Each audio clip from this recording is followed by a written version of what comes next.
evening in Kathmandu, and for those of you who are elsewhere, hello. And my guest today is Tashi Tewa Dolpo. And I think many of you probably know him already because he's pretty active on Twitter and other social media platforms. I'm going to read out an intro on Tashi, and then we can take it from there. So Tashi Tewa is a Mr. and Mrs. Spencer T. Fellow in Anthropology at Washington University in St. Louis, USA. He completed a Master in Political Science from the Tribhuvan University. From a Dolpo Indigenous community, Tashi has an experience of involvement in multiple community-level organizations, such as Dolpo Indigenous Development Center, DIDC, Students of Dolpo, SOD, and Bharbhong Youth Group, BYG, and other indigenous movements. Tashi has written book chapters, book reviews, and journal articles, which are published in Journal of Indigenous Nationalities, Indigenous Summer School Program Volume, Columbia University's Journal, Indigenous Knowledge, the Pennsylvania State University's Journal. His opinion pieces are published in Kantipur, the Kathmandu Post, Nayapatrika, Esamata, Setopati, Ratopati, and so on. He's a winner of the 2018 and 2019 Washington University Anthropology Photo Contest.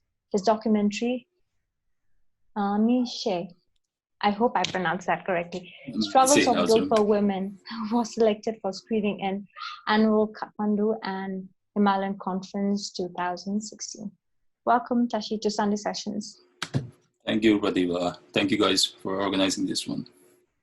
So, would you like to introduce yourself in Loa?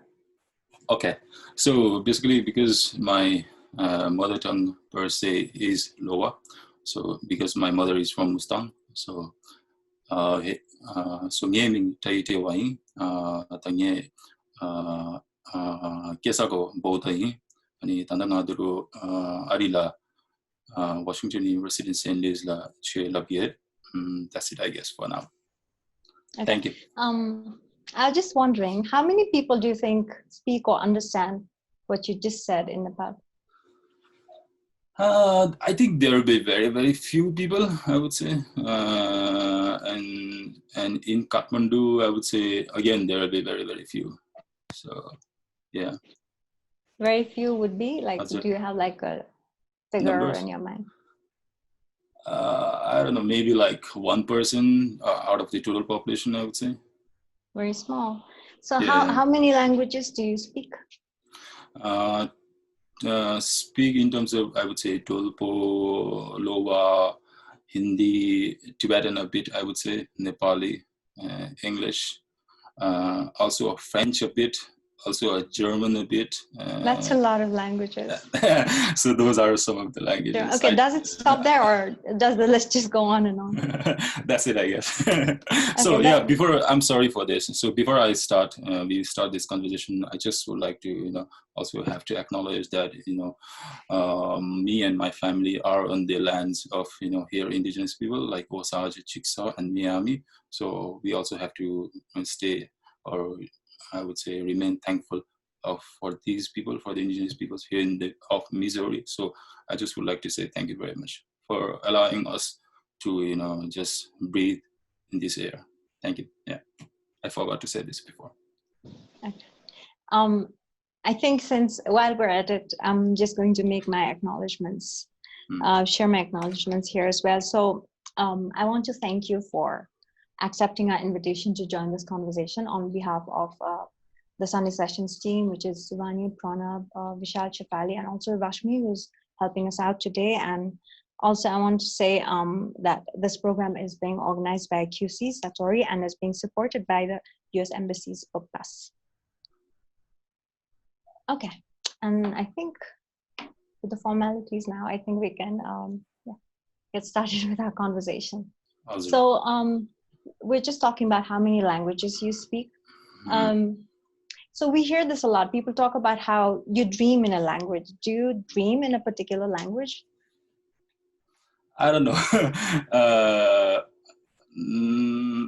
I don't really remember any dreams per se in any language, though, I don't know, maybe because I was usually, grown up in, Kathmandu border, right? So maybe because of that particular influence, I tend to see certain dreams morely in the Nepali language, I would say, right? So in dreams, you also talk, right? So, and my father also used to tell me that, whenever I, wake up out of sudden dreams, right, I tend to utter Nepali language. I tend to speak in Nepali language. So yeah, I think, yes, I would say, but not necessarily in the mother tongue language. Yeah. That's so interesting, because I hear a lot of people, I mean, this is something I've been very curious about. So I have asked this question to a lot of different people, and the responses I have received have been something like some people say, oh, I don't dream in a language, I dream in images, and some people say I dream in my mother tongue. And yeah, so I'm just curious. And it's interesting that you say that you wake up and you start speaking Nepali. And I also noticed that you do write a lot in Nepali as well. You've written a lot in Nepali on your blog, as well as for the local news outlets. So can you take us back into your childhood in terms of like, how did this writing journey really begin for you in terms of writing, not just in English, but also in Nepali? Yeah, so as I told you before, I was born in Bodh. So I was sent in the Dorje boarding high school, right? So which is somewhere close to Phulbari within Bodh.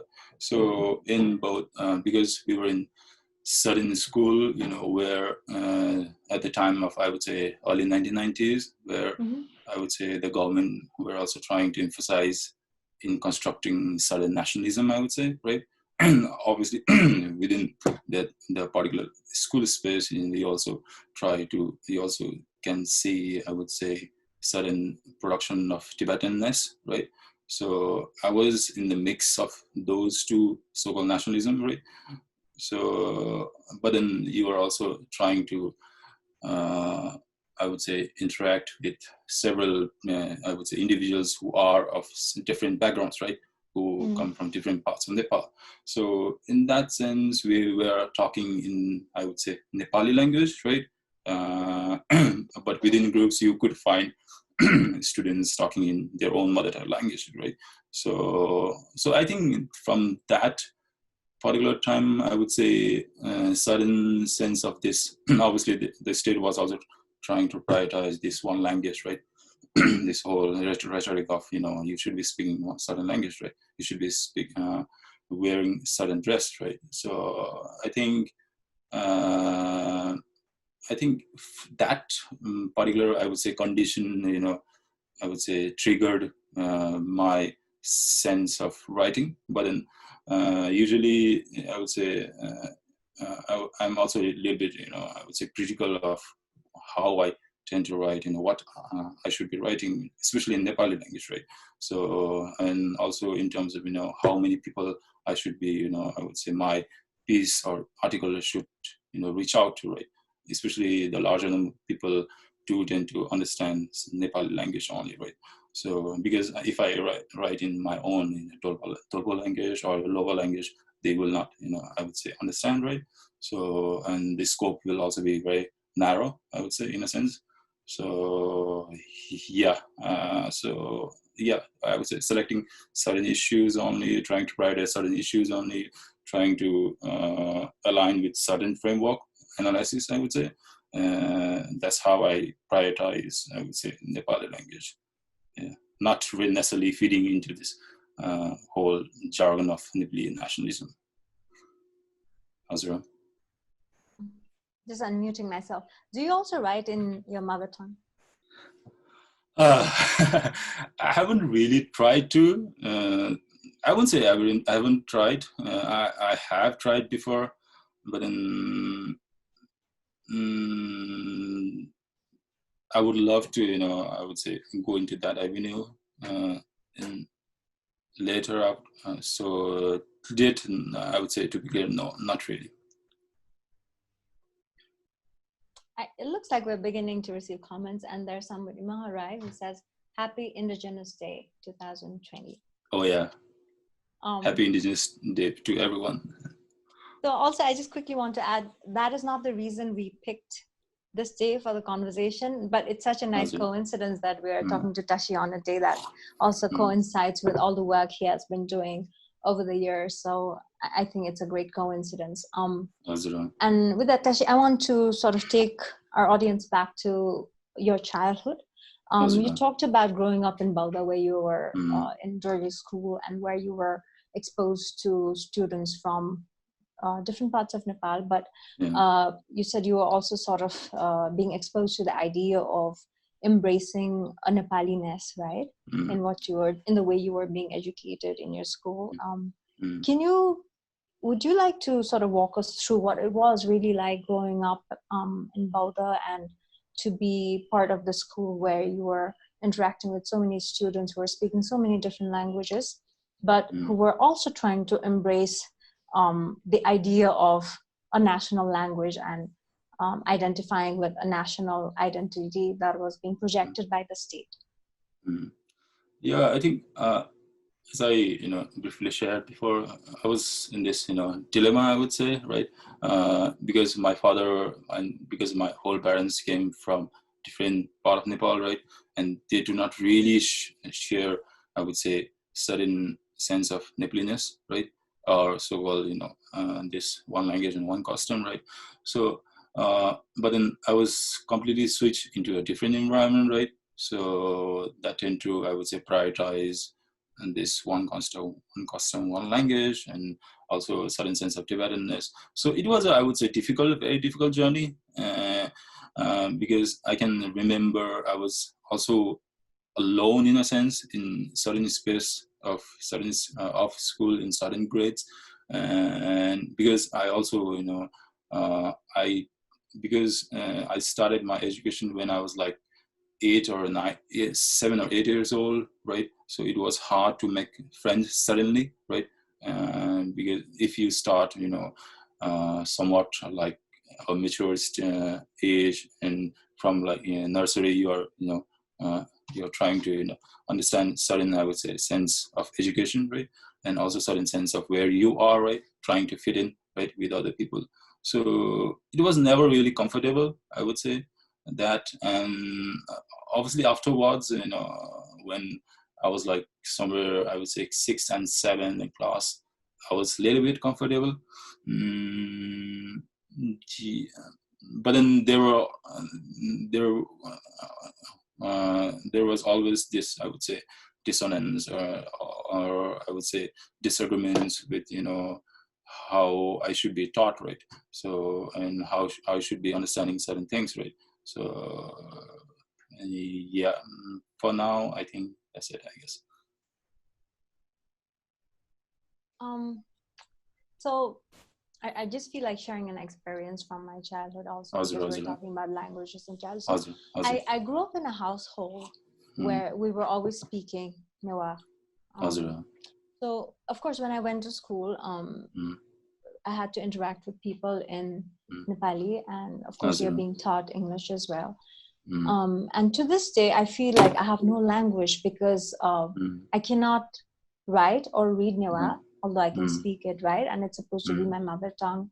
I can read and write and speak English, Nepali, right, Hindi, but again, I'm not confident in any of these languages.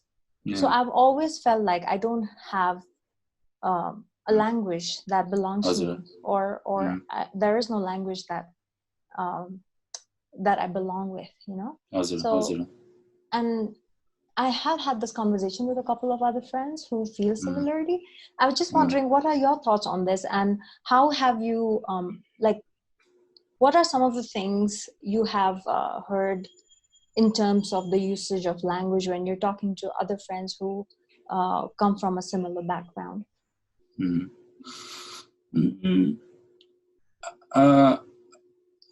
I don't really remember explicitly, talking about language per se, right? Or I would say Nepali language per se, right? So because not only I was like more, I would say, brought up in Kathmandu or Bodh, right? Even afterwards, when I talked with people from my own community who came to Kathmandu right afterwards, because of all the seasonal migration, during winter, right? And obviously there are other factors of, Nepali government centralizing, the government services in the center only, right? And only in the district level. So there are also this, I would say, institutional biases or violence in a sense. But then coming back to that idea of language,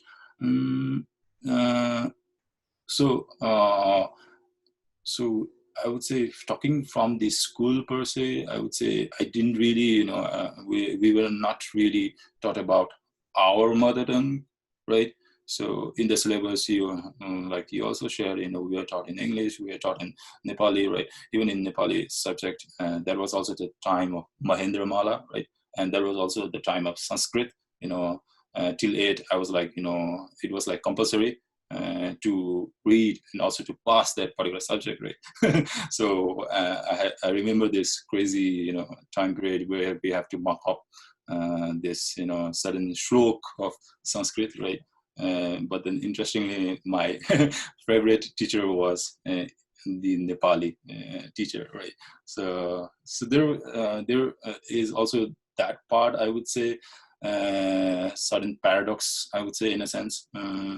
But then even like my friends, many people who are from different background, they are like from Manang, from Nubri, like from the upper part of Gurkha, and they were also Sherpa, they were also Yolmo, from people from certain people from Humla, I would say, if I remember it correctly. And obviously larger people were also from Kathmandu, right? So, but then I don't really remember, explicitly, I would say, like I've briefly shared before, not really explicitly talking or critiquing, or I would say discussing about what this Nepali language is, because I think the environment was not really there to have that discussion in a sense, right? So maybe if the school might have had that policy, right, to oh, you guys can have discussion about this particular Nepali language, or you're gonna have this discussion about Tibetan language, right? Maybe in that if that condition would have been there, we would have talked a bit about how do we feel about Nepali language, how do we feel about our own mother tongue language, right? And why we are not really taught in our own mother tongue languages, right? So, and how to balance, so-called balance, right? Both Nepali language and different mother tongues, right? In that particular space. So, yeah. Hazira. How do you think that affected that generation that was growing up at this time of Mahendramala and Sanskrit? Yeah, I think that's a very good question, because that also affected me a lot, right? Because if I would not have been very close with my, I would say, father, right, who was active in the whole indigenous movements, I would not have been, been here, I would say, also trying to pursue indigenous knowledge, right? So, because before I was also, trying to balance myself in the broader idea of Nepali nationalism, right, and also trying to distance myself from certain, I would say, certain communities, right?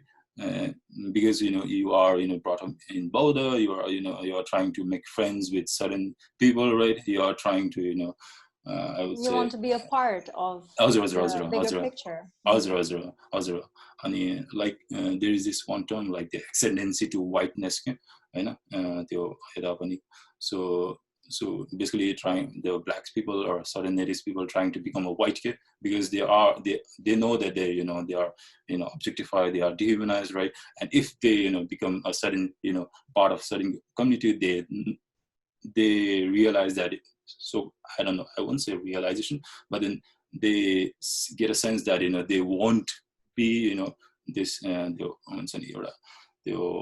wrong their sphere, okay, where they feel that they won't be, I would say, killed, right? So I guess I was trying to say certain.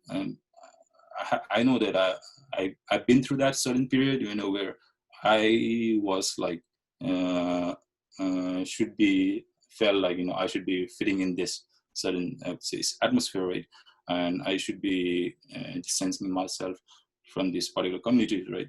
So I think in that sense that affected me a lot. Obviously, the market idea when it's how certain market try to prioritize individualism over community, right? And the values money. I think there is also that values, I would say. So I won't ignore that fact of my own reality, right? So, but then, thanks to my father and I would say many indigenous movements happening all over, right? So I would say I'm saved per se, rescued. Azra. Sorry, I have to keep muting and unmuting myself. So it means you feel like it was a while before you actually made an inward journey to find who you are or where your roots were, right? From trying to be part of that larger picture. And that sort of brings to my mind, Tashi, how would you trace the indigenous people's movement in Nepal? When do you think it really began? Because we've seen so many different political movements and political changes at least for our generation, right? We've seen so much. And as somebody whose family has been involved in activism related to indigenous people, how would you trace the movement? I think it is very interesting. I think we have to go back into the history, right? When I think also at the time of Rana regime, there were also certain guru people who also tried to resist the Rana regime at that time. But then I think one was killed or hanged at the time. And I think we can also trace back certain, I would say,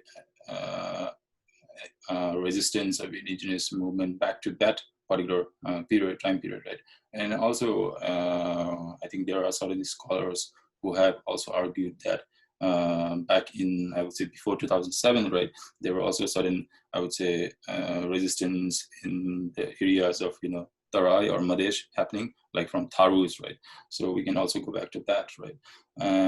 But there are also other scholars like Mahendra Lavati who argues that, in the after the so-called open society idea came into Nepal, right, and after this whole multi-party democracy since 1990s, we can see institutionally, I would say, development of indigenous people's organization like NEFIN, right, and also multiple indigenous people's small micro indigenous people's organizations, right. So right now in total there are like 59 indigenous people's organizations, and now I would say there are like more than 70 district coordination council in each and every district, like, so. And also right now there are more than, I would say, 5 to 7, I would say, province level indigenous organizations, right. So yeah, I think we can go back to certain history and we can trace back into that. We can also go back to 1990s, right. But then the idea of celebrating Indigenous Peoples Day again goes back to the UN Forum for Indigenous Peoples, their discussion of how or why Indigenous Peoples Day should be celebrated, right. That goes back into 1980s, right. That debate of the international idea of Indigenous Peoples, right. So, and also the knowledge of Indigenous Peoples. So there are, I would say, multiple time period I think we can trace back of what's really happening in Nepal, or right now what's really happening all over the world, right. So I won't really restrict myself into certain time space, right, time and space, certain movements only, right. So yeah, Azra. If we were to specifically talk about Nepal, like, do you see a milestone, or is there like a particular incident that you feel like was responsible for putting the whole idea of being indigenous into focus?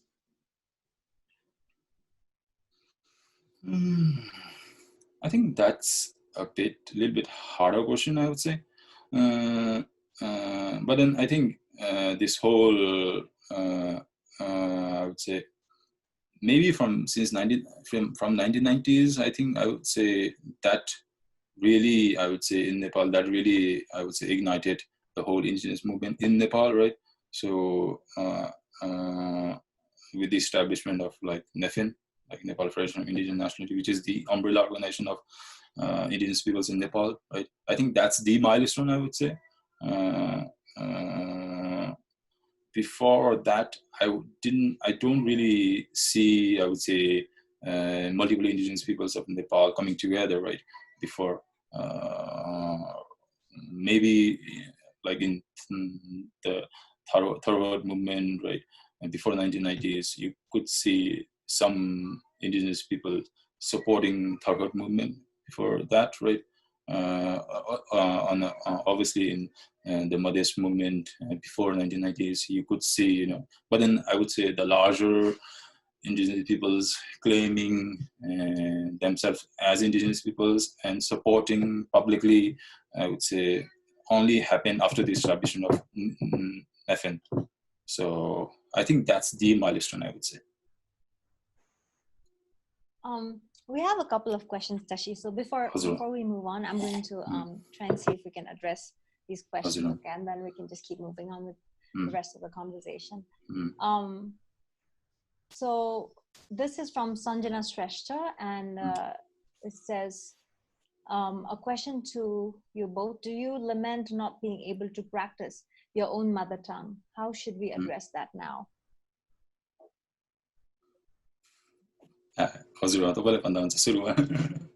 No, you're our guest, so I think you should take this first. I think the best thing will always be, I think, you're also trying self, if I could, learn more about my own mother tongue language, I think that could be one way. Another way could be, contesting this national consciousness of, speaking Nepali. I think that could also be one way. And also, always, because right now there is also this other movement happening in terms of language, the MLE, multiple mother tongue language education. I think we can also learn from that movement and from the works of Hamridyanjan Tamang, right? He's here, and also Professor Prem Pak. He's also working on that. I think we can also understand from that. I think there are multiple ways to, I would say, to how we should be understanding our mother tongue. So obviously not only for ourselves, but also trying to get in touch with other communities, other indigenous communities, right? So, yeah. Okay. Something funny happened with my light. I think it went off. It must be one of my parents who turned it off, and I'm not going to get up from here and go turn it on again.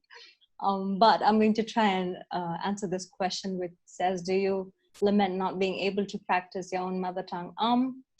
I think my Nyewa is sort of okay. It's not so bad. But what I do lament is that I always feel like if I had to start singing a song in Nyewa that I really like, there is no song. And there are a lot of songs, but why is there no song? It is because I don't think there's been enough in the media that I picked as a song I would want to sing. And I guess that's because we've always been, we've only had access to mainstream media where I think the songs that I heard were not songs that were in my mother tongue. And I mean, apart from songs composed and written by my father, I don't really know so many Nyewa songs. So recently I was really excited when I came across this clip by a Tibetan singer who was singing a Nyewa song, and I was just sending it around to my friends, and I was like, oh look, it's possible to sing in Nyewa, and it just seemed like something incredible to me.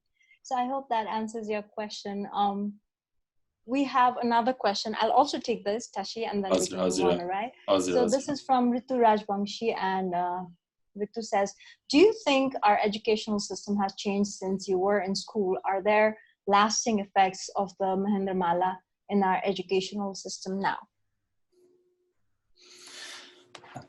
I would say yes. There are also certain changes, like I told you before briefly, in the MLE, I think MLE movement, right? Obviously, there before in Bhaktapur, certain part of Bhaktapur, certain Newari language-based education were also prioritized. But then right now, in terms of syllabus, I haven't really digged more into the present syllabus, but then what I heard from my friends is that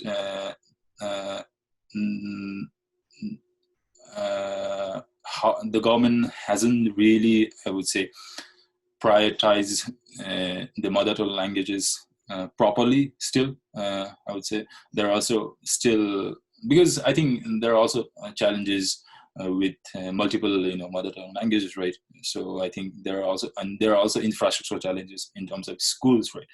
What kind of schools we have, right? Because if I talk about Dolpo, I know that the state of community schools are not really good, right? So because I think we can trace that back into this whole 1980s structural adjustment policies, neoliberalism, right, where the state, try to cut their funding from the education services, right, and also from health services. So there are, so I would still say there are certain changes, but then in terms of Mahendramala, obviously, because the whole bureaucratic people have studied in that the whole Mahendramala. These people are the Mahendramala generation, right? So if the people who were taught in this Mahendramala studies, right, and now they are in this power structure, right, dominating still that certain educational policy, right, I think that will have this effect, right? Because we also need to understand that the larger idea of so-called literate, educated people are, the power elite, right, who tend to, profess this idea of Nepali nationalism, right? The rhetoric of Nepali development, national development, right? So I think we also need to be conscious about that, I guess, not necessarily, only thinking about certain changes, right, which might or might not be beneficial to the larger indigenous peoples of Nepal. So you're saying that because whatever the educational system at that time gave the generation that's now sort of so that whole perception is entrenched in the bureaucracy, the administration, politics, right? Even journalism. So you're saying that it's going to take time for change to be introduced, because that's where we are in that bracket right now. Right? Okay, we have a lot of questions here, Tashi, but because we're talking about education, I also quickly wanted to sort of divert our conversation a little bit into your own education. Like, so much of your work, your focus has been on economics, right? And the indigenous people. Do you want to walk us through of like what your master's thesis was about and what you plan to do now as a PhD student? So I did my master's in the Central Department of Tribhuvan University. It was in political science department. So my master's was in the customary institution of Dolpo and how it is affected by the local elections back in 1990s, right? So at that time, I went back to my community, right, and I interviewed several people, right, and who were also part of the both customary institution and also part of this whole local election, right, also at the village level, also at the ward level, right.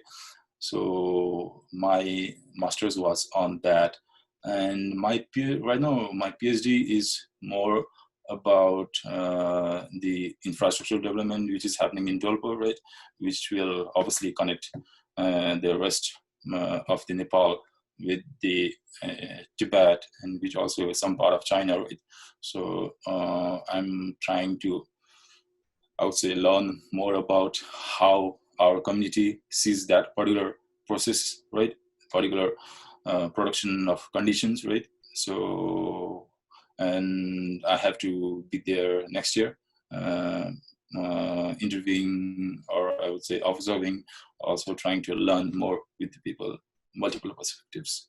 So my PhD is on that, Azura. And the so should I also be speaking about that COVID research or not now? Yeah, I was actually going to ask you about that, because you're also Azura. conducting this study right now, which is related more to the pandemic situation, right? And in terms of how it's affecting access for indigenous people. Yes, why don't you tell us about that? So yeah, my summer research right now, so which has been going for the last 3 months, so which is more about my own indigenous community, Dolpo, right, who are also in Kathmandu. So we are interviewing, we have already finished interviewing like 35 people, right? And obviously from different positions, like elders, like students, like women, right? So, so basically in that, we are trying to understand what Dolpo people are doing, right, differently, right, and how they are experiencing the pandemic, right, how they are understanding the lockdown, right, and how the lockdown is affecting their everyday lives, right. So, and if I could share one findings, I would say, because right now we are also talking a bit about this whole rent thing. There was also this the Supreme Court judgment about, and also the Home Minister judgment about the press release about the house owner should not be taking certain months of rent, right? But then the larger number of Dolpo people are, living in a rent, right? And from the interviews we have done, like only out of 35, only one person has got this sudden, I would say, concessions, right? Discounts from their from his house owner, but not other Dolpo people. So I think that says a lot about where the state of our, I would say, indigenous peoples, right? Because it is also about, I would say, the housing rights, right? Also about their access, because I know that, because I've also, like I've told you before, I've lived in Bodh, right? I know I've been through that process, right? And I'm still living that process. Like here in the US, I'm also living in a rent. Back in Nepal, my family are still living in a rent, right?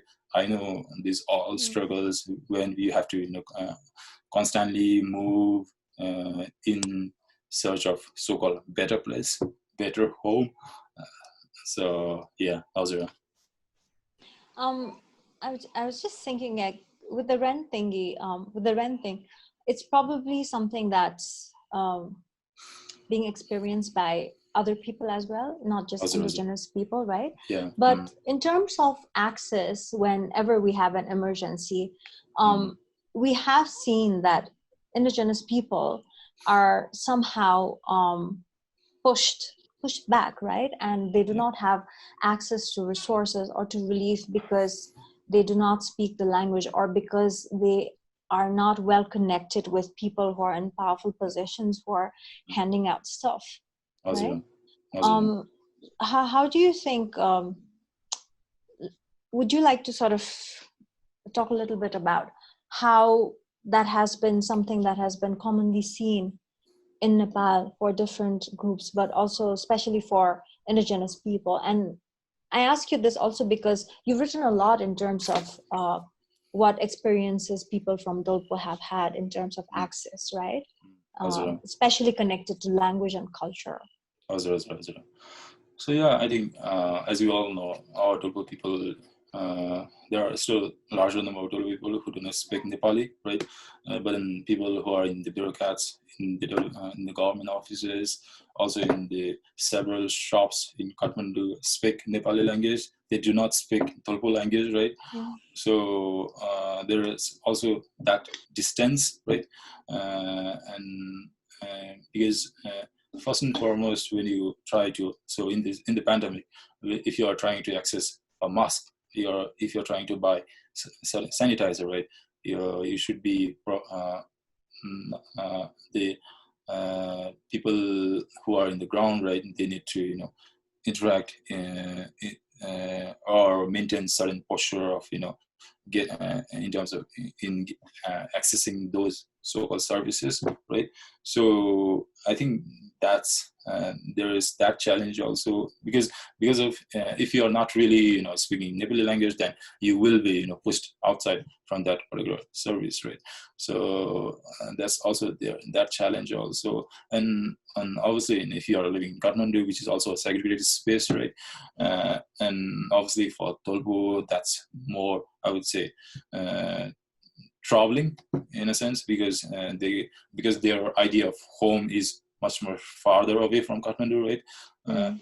So I think, and because of that also, though I would say the I would say certain religious spaces like monastery, like Buddha, like Swambhu, like Parping, and like Nama Buddha, they tend to give them certain sense of, I would say, relief, certain sense of, I would say, aspirations, certain sense of hope, right? Even in the pandemic, but then even in the pandemic, they cannot really just go there, right?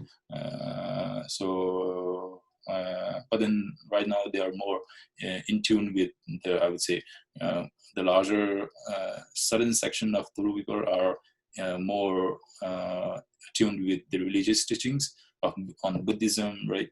So yeah. Azura. Tashi, I'm going to take some of these questions now, okay? Because you're receiving a lot of questions.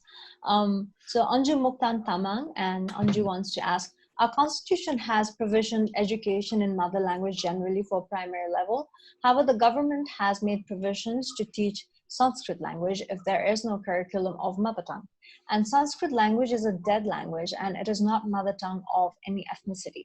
Therefore, how do you take the step of government? Does it support or reject the importance of education through mother tongue? Obviously, I think it clearly rejects. I think there was also press release by the NEFN. Also, there are several, I would say, talks by likes of Amidyanjan Tamang, who clearly says that this particular policy of teaching Sanskrit, building Sanskrit University in certain part of Nepal, clearly, I would say, violates that particular idea of constitution, right?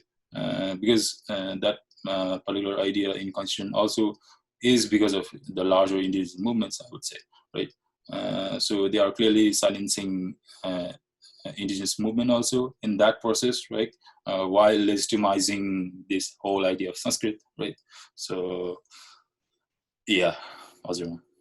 And we've had so many similar examples of Azura. How the constitution has been violated by the government, right? We won't go into that right now, but yeah, this is just one of the examples. It's pretty clear. Another question. It is.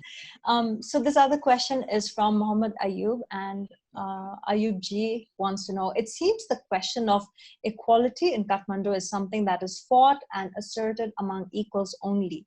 These equals are people of opposing sides having roots in Kathmandu. If you find some resonance in what I am saying here, where do you see yourself as an indigenous youth? Obviously, I'm not in the equals, I would say. I'm still in the margins, even within Kathmandu, right?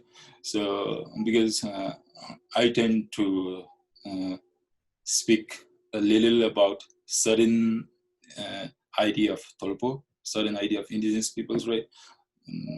But when you try to speak that idea of indigenous people, you are largely categorized as anti-nationalist, sometimes as anti-development, right?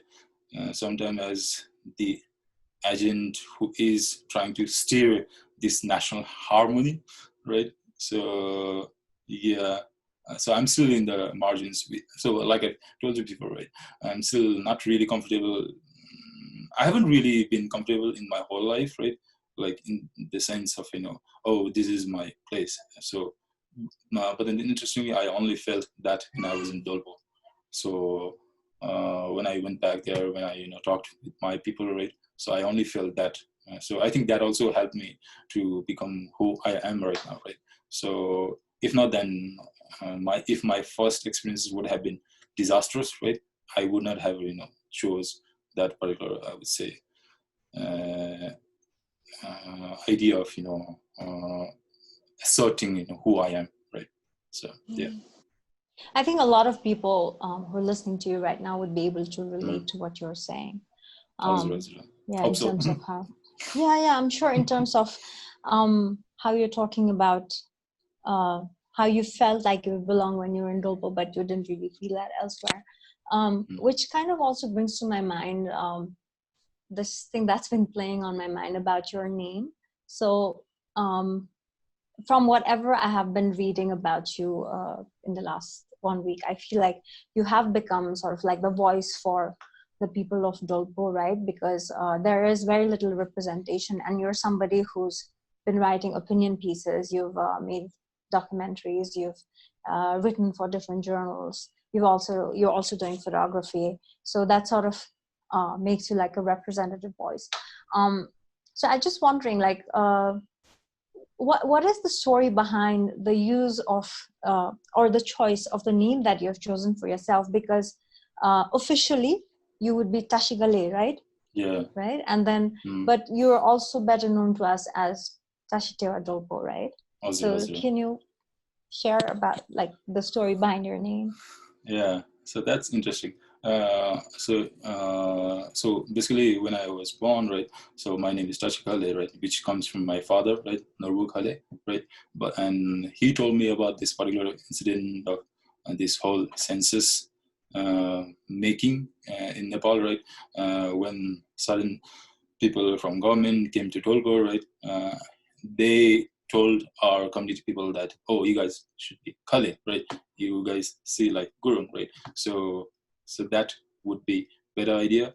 And so that's also how most of our people became Gurung in their surnames. So the assumption was imposed on your people. Obviously. And obviously, in that process, our sense of who we are not acknowledged, right? So are always pushed out, right? And one is that, and other is so when my father came to Bharbhong, right, for his study, right, and he was I would say racially discriminated, and so in that process also, when he became friends with certain indigenous community, right, and that indigenous community suggested him that he should be putting that particular surname, right? So I think that also I would say affected my name, right?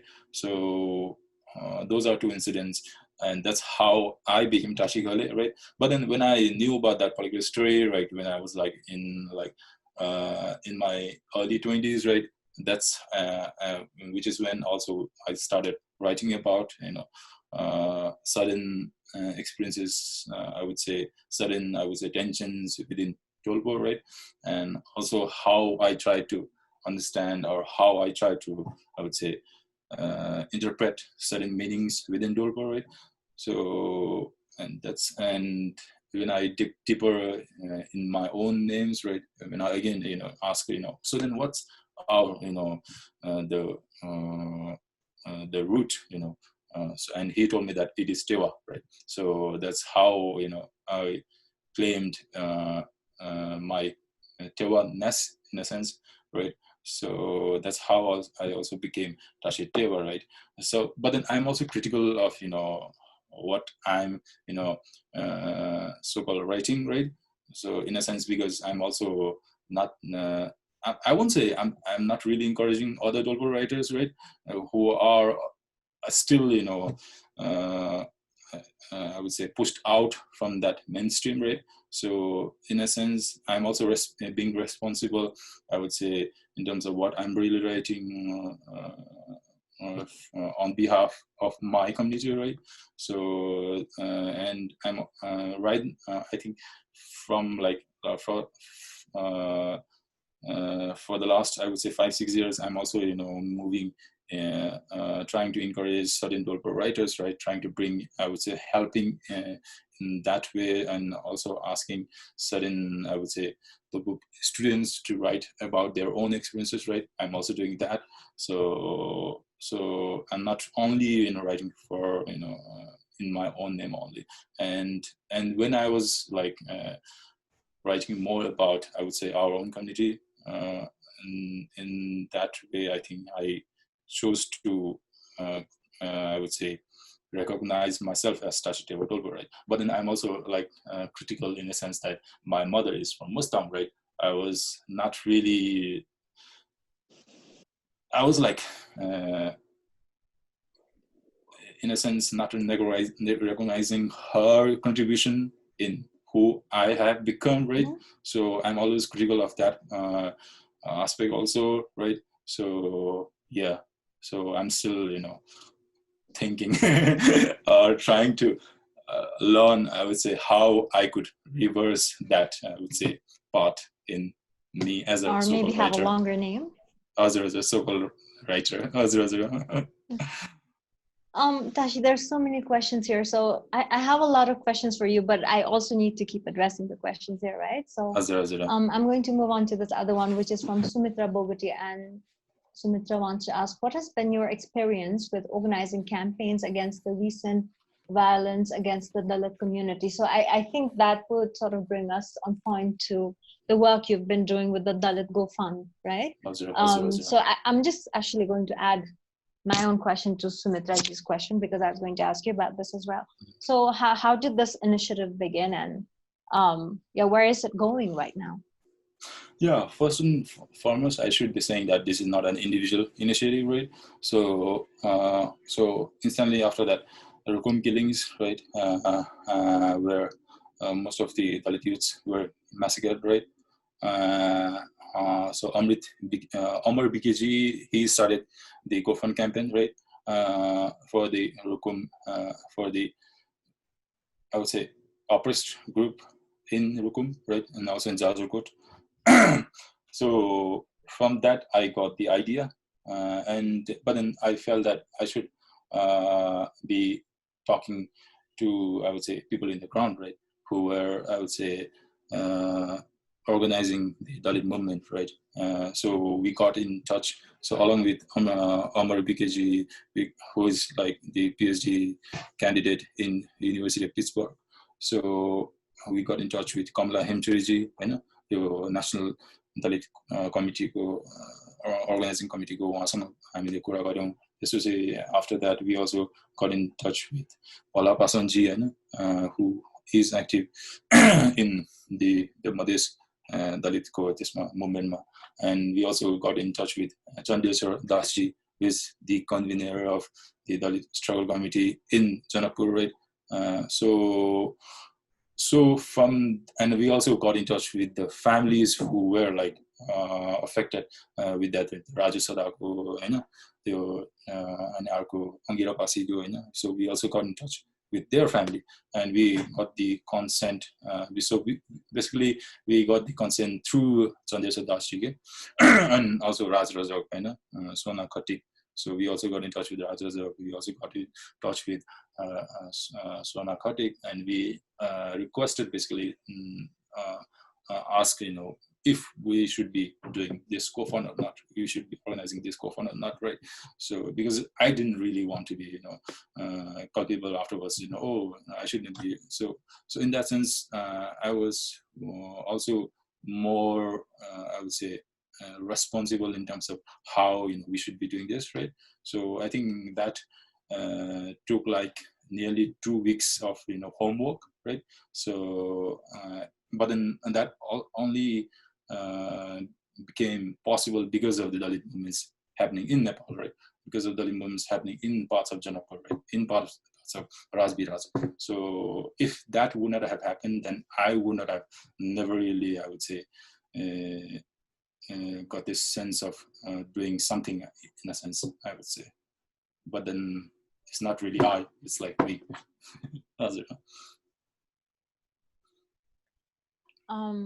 Yeah, and yeah, I think if you remember, I mean, that's when I reached out to you, because it seemed to me like this was coming at a time just when I'm sure others were feeling similarly, but at least I was beginning to feel like, okay, everyone's already brushed this under the carpet. And then, so I saw this fundraising, and I thought that was really great. And that's how I reached out to you for this interview.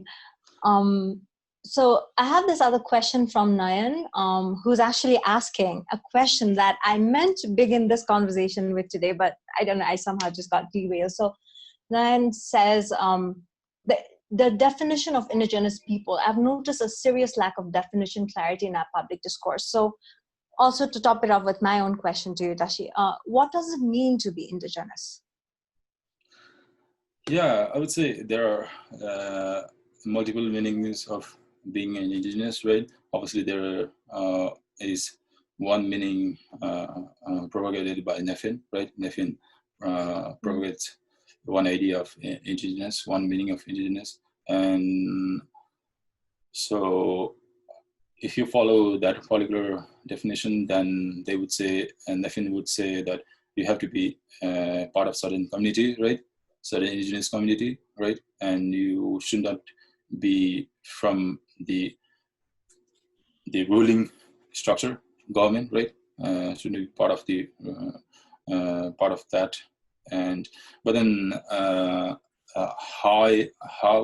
I would try to, I would say, if I could, right, try to interpret the meaning of indigenous, then I would say, first and foremost, we should always be critical of, I would say, the Western epistemologies, Western imperialism, I would say. One would be that, mainly the US, and in the context of Nepal, also British, right? British imperialism. So in that sense, and second would be, we would always need to be critical of Brahminical hegemony and also patriarchy, right?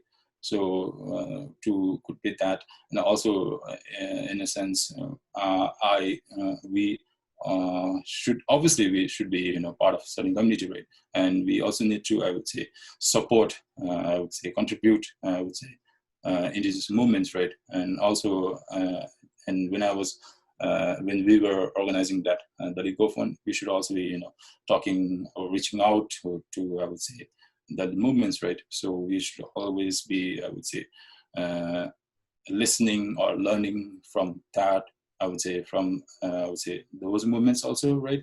So I think, and obviously there are also like feminist, I would say, indigenous feminist movement happening, like LGBTIQ movement happening, right, in Nepal. So we should also be reaching out to them, right? So rather than them coming to us, we should be reaching out to them, right? So I think, so yeah, I would say, I think I might have touched some bit, I would say. But at a personal level, it's actually like when you identify as an indigenous person, like how would you, like, if you had to simplify the definition for somebody who, let's say, does not read your opinion pieces on the different news outlets, or doesn't read your research papers, how would you then communicate the idea of being indigenous to that person? Like, how would you simplify it? So yeah, I think so, because I've been writing on behalf of Dolpo, right? So basically, I would suggest him or her, or request him or her that it would be great if you could see out what kind of knowledges are there or practices are there in your own community, right? And try to find more about that, right? And also practices associated with that, right? And see the meanings, I would say, significance behind those, I would say. Yeah, I think so. And try to utilize your own positions, right? Utilize where I would say your own so-called privilege, right? So, and try to, I would say, to construct this whole idea of national consciousness, of nationalism, right? So I think, and also this cisgender nationalism, patriarchy. So I think, yeah, I guess, and obviously always try to, I would say, motivate or encourage, I would say, help, I would say, other writers also, you know, who or other friends also, right? And always talk with them if possible. Obviously, not really, I would say, staying silent, right? Always try to be vocal if possible against most of the injustices, I would say. So yeah, I think for more simplification, Azra. At this point of time, I'm really tempted to ask you what I've actually asked you before. Why do scholars and academics use these really difficult terms for lay people to understand? But as far as my memory goes, you said it is so that, and do you want to repeat the definition for me, like behind the use of complicated terms? Azra, obviously, I think most of us know that our society is very, very complicated, right? So in that sense, certain academics tend to come up with these certain words, right? Certain concepts, right? Try to understand, try to grasp all the social phenomena, right? So which is not only social, which is there are also political, economic, right? Ecological, right? So also gender, right? So yeah, I would say. So that's the, I would say, layman definition of why certain academics try to propagate certain concepts, right? Azra. I'm just thinking in terms of, so if we were trying to unpack, this whole gamut of what I termed as complicated terms, so how would we unpack this in terms of how we would communicate these ideas to like a larger populace? Like I feel like you've probably tried to do this through the films you've made. Like you've made a film, you've written short stories, you've written poetry. What other alternatives do you see? Like as somebody who has been steeped into research, but who's also done a lot of community level work, and who's also mentored so many young people from their community. What are like the simpler ways of sharing these ideas and educating others about these ideas?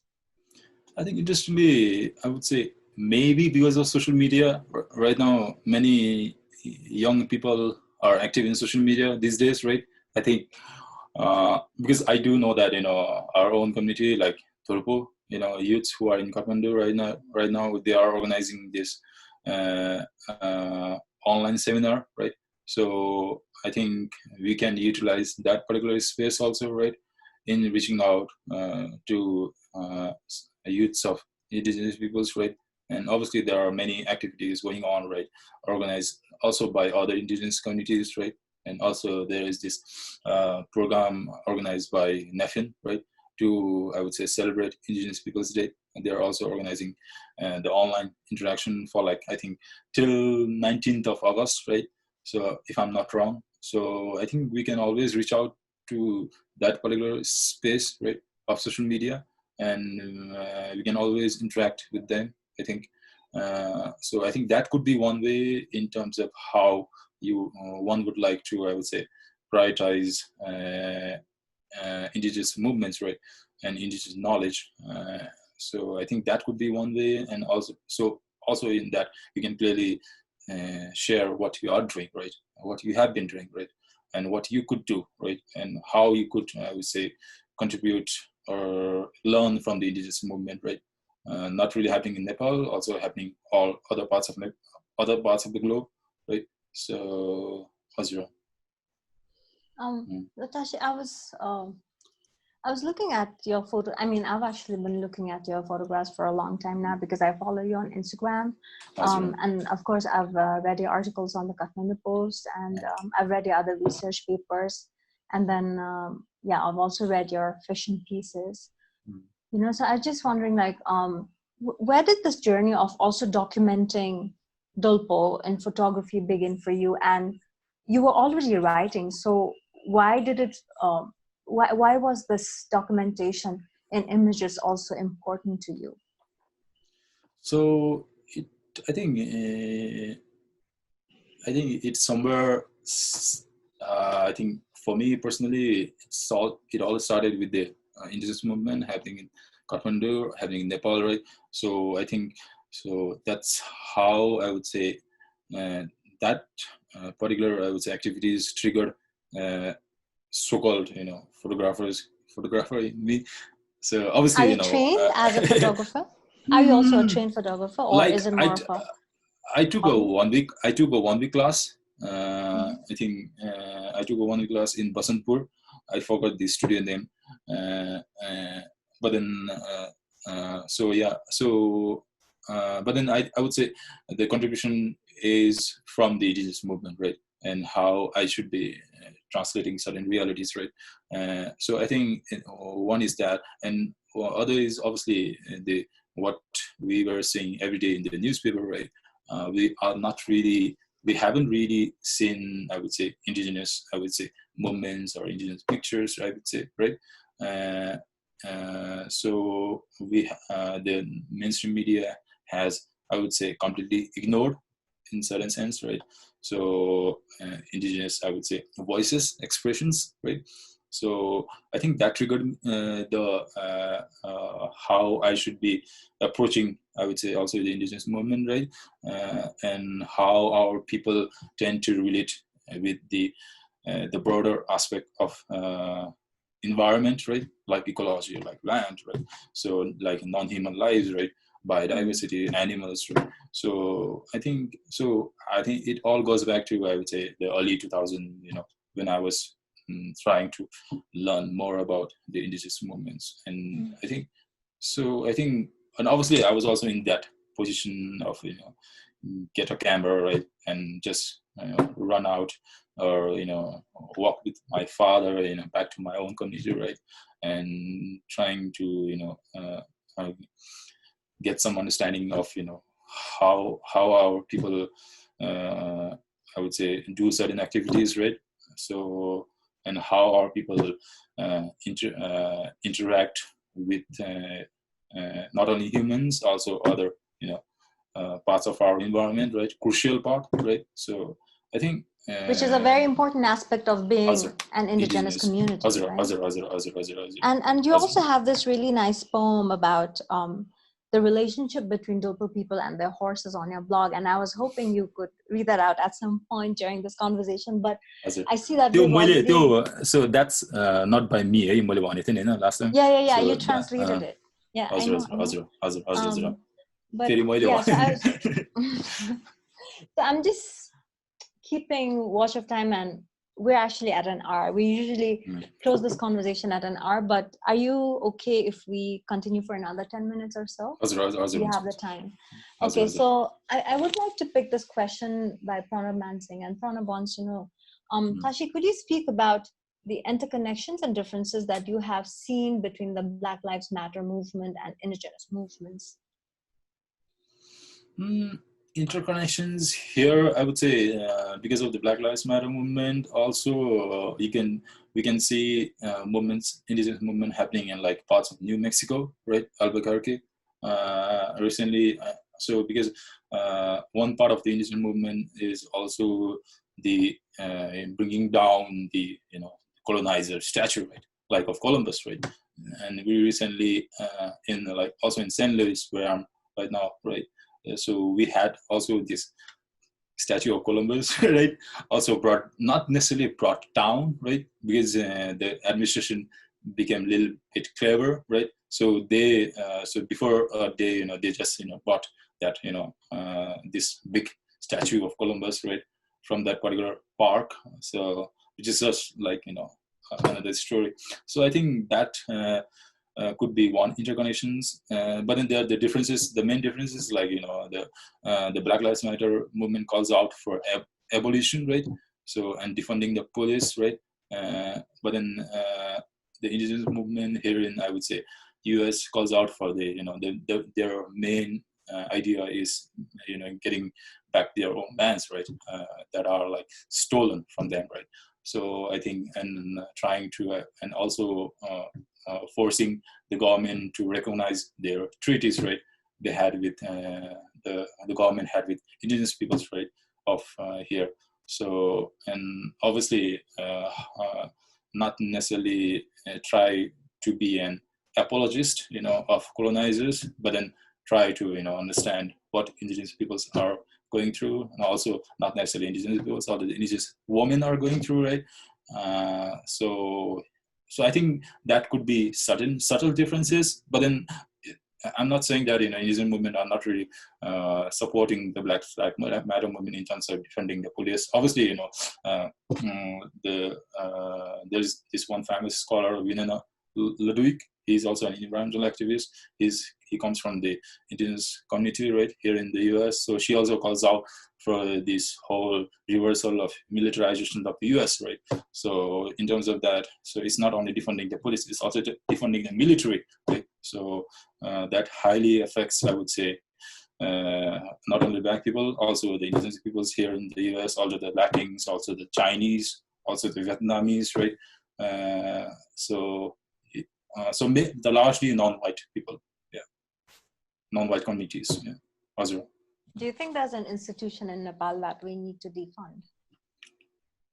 Obviously, clearly. So that's why I think I remember this tweet. I won't really say the name of Azurina. So obviously, I think we clearly know about what the Nepal's army has been doing, right? And how recently I was reading this one news, like how they are trying to, I would say, introduce reverse sudden provision within sudden act, right? So so then a draft bill on the Army Act 2006 to the Defense Ministry. And so they are trying to, I would say, reverse the Section 5T of that particular act closing. So that they can become more as an investor, as an entrepreneur. So I think so that's why I think it's clear that that activities clearly shows you the fact that we should be defunding also the military and clearly the police, because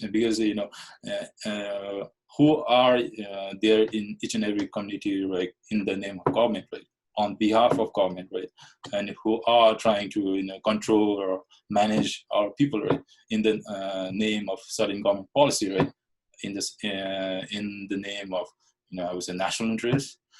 So and obviously the defunding basically means you have to invest whatever you're investing in the police or military, you have to invest in the education and health services, right, and other important services which are crucial for the indigenous peoples, not only indigenous peoples, also the Dalit communities in Nepal, right? So I think so it's not only abolishing certain structures of the government, but promoting what's there in the society, right, for the betterment of the society as well. So it's not the police structure, I would say. Tashi, I really wanted to also talk about the different forms of writing that you do. So you've obviously been writing your opinion pieces as a voice that represents your community, right? You've also written some fiction. And this story about the nun comes to my mind, which is titled The Night. And then there's also another story about this Didi that I read on your blog. So I'm just thinking in terms of how we perceive indigenous communities, we often perceive indigenous communities as being matriarchal societies, right? But from some of your stories, it's evident that there is mistreatment of women, indigenous women. Mistreatment of women among indigenous communities as well. Do you view that as being something that has always been that way, or do you think that is also sort of because of external influences? What is your take on that? So in terms of this whole debate of matriarchy, I think Kailash Rai has recently a piece in Kantipur published, right? She also has clearly argued in the piece that at least in Nepal there hasn't really been a matriarchy, right? So and the other question of inherently, I would say dehumanizing the woman. I wouldn't completely agree with that statement, right? That claim. I would because there are also many other scholars in Nepal claiming that, right after this whole Mulligan Act, influence influence the, I would say, indigenous communities, right? And also we also need to, I would say, broaden where our society are placed in, right? So I think, and like I was sharing a bit about that police, right? And who are, basically forcing our people to, I would say, follow these policies, right? Follow these, I would say, brutal policies in a sense. So, and that also, obviously try to create this, I would say, subservient being within the indigenous communities, right? And that also helps to, I would say, promote indigenous elite within, right? And I think in that sense, so who are the indigenous elites? Mainly who are men, right? So who are, so in the larger picture, most of these are men. Most of these who are like, who has a better connection with the ruling structure, right? So, and that is also contributing in the sense of, I would say, dehumanizing the Dalits, right? So I recently had a piece on, how certain, I would say, features within the indigenous movement is legitimizing the state structure, the whole Brahminical structure, and why indigenous movement should be critical of that, position, right? So I would say complicitness in a sense. So, and why we should be, I would say, getting in touch with the Dalits. So I think, so in terms of patriarchy, so we might want to, I would say, it's hard to, I would say, delineate certain time period, but then I would say mainly after the 1854, right? I think most of our indigenous communities became more, I would say, in terms of controlling, I would say, woman movement, I would say, right? So woman sexuality in a sense, right? So yeah, but I wouldn't. I would disagree with this statement saying that our indigenous community were inherently, I would say, mistreating indigenous women. Okay, I see. Okay, Tashi, I think we're at the close of our conversation here. We've already crossed the 10 extra minutes that I requested you for. I know we discussed about a lot of stuff that I thought we could talk about. But at this point, I want to ask you, like, is there anything that you felt like we needed to talk about today and we did not touch upon? I think we talked everything, I would say. Maybe the poem. Would you like to read out the poem for us? Okay, I think that's fine then. Don't worry about it. But I will ask you to do one thing for us, which is actually something I always ask my guests to do on behalf of our teammates, Vani. So what's on your reading list, or are there any major books, major influences, major books that have like influenced you as a writer, reader, scholar? Oh, me. Or just any book that you would like to recommend your audience right now? I would say there's this, but then what I'm reading right now is by Savannah, the Abolitionist Anthropology. So that is one book, but then that is more academic, I would say. And other would also be The Black Shawls by Tiffany Letharbo King. She talks more about the interaction between the indigenous peoples and the Black here. So it's not only, so there's not really, I would say, only, so because there is also this mixture of indigenous and African Americans here. So she also talks about a bit about that. And the other book I would suggest, obviously, of Nick Este, Our History is the Future, where he talks more about the Dakota Access Pipeline movement, right? How, I would say, many other Black people communities supported that indigenous movement. So that is, so those are the three books I think I have in mind right now, I think, Azura. Okay. You mentioned the Dakota pipelines, and that sort of brought to my mind this other question I really wanted to talk about, but I feel like we would probably need another episode to talk about that, about how development has sort of displaced indigenous people all over the world. And it's a case in point for Nepal as well, because we've recently seen spate of violence against indigenous people here, and it's all being meted out to indigenous communities in the name of development, right? And so I feel like maybe we need another episode to talk about these things. But for now, I'm going to have to close this session. We've been talking for an hour and close to 20 minutes. So on behalf of the Sunday Sessions team, Tivani, Pranam, Shefali, Vishal, and Rashmi, I want to thank you for joining us here today. And it's been a pleasure talking to you, Tashi. Thank you very much for everyone. And we look forward to your book. And thank you for every indigenous peoples, every Dalit people, who are supporting or doing their best in destroying this national consciousness of Southern nationalism. So yeah, thank you everyone. Thank you also to you. Thank you, Tashi, and we look forward to your book. Thank you. Yeah, bye. Okay. Yeah, bye. Bye.